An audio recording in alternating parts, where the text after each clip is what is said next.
Hi, 1 and 2 year old leaders. We are preparing for May 26th, Memorial Day weekend, and thank you so much for leading this weekend so that parents can be a part of the service this week. This week, we're talking about the Battle of Jericho. One of my favorite Veggie Tales is Josh and the Big Wall. So this is pretty much that story. And hopefully, if you haven't seen that Veggie Tales version, you'll look it up and enjoy it and laugh along with all of the peas that are playing trumpets. So at the Battle of Jericho, remember God promised Joshua that he was going to go before the people and drive out all of the people from the land. But there were some things that the Israelites needed to continue to do so that they could see that. And so at the River Jordan, they had to wait for the priest to cross with the Ark of the Covenant so that they could walk across on dry land. When they get to Jericho, they have to wait a few days, 7 days to be exact, before the walls fall down. But they needed to do exactly what God told them to do in the exact way He told them to do it so that they could see God in action in the future. And so there's this lady named Rahab who takes care of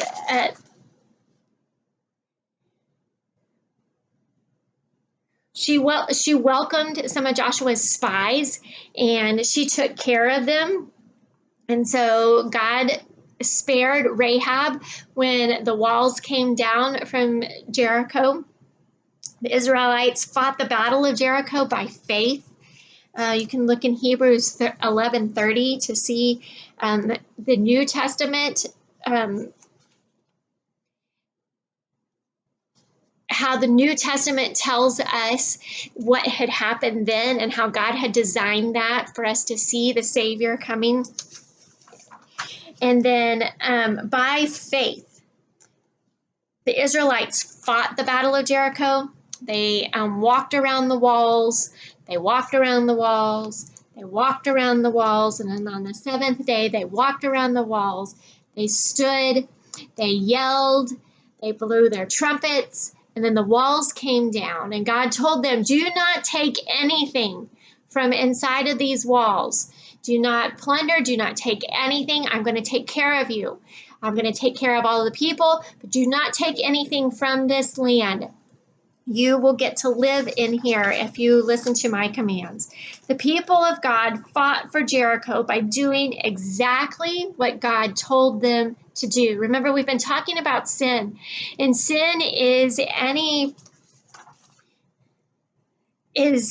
thinking, speaking, or behaving in a way that goes against God and His commands. So if the Israelites in this moment had decided, I'm not doing that, that's weird, that would have been sin. And sin would have kept them from seeing what God had planned for them in the future. God wanted them to win the battle in a way where only He could get the credit, so they could trust Him more. When we obey God, people see that we are walking with Him.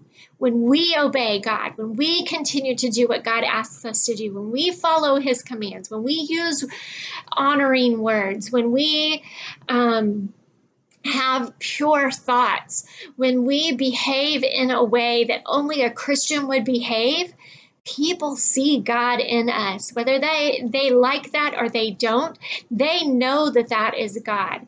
And when God gets the glory, then He can do amazing things like make the walls in Jericho fall.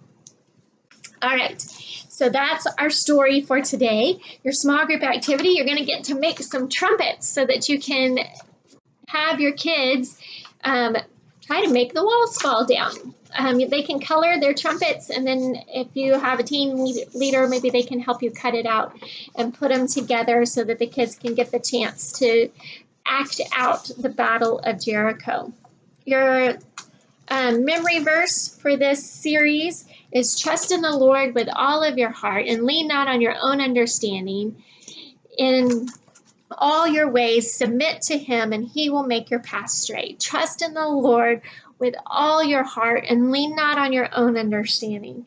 In all your ways, submit to him, and he will make your path straight.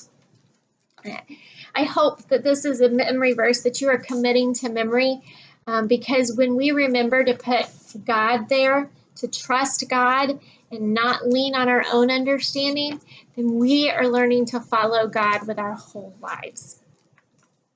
Then you can pray and dismiss your kiddos. They're going to take their trumpets home today.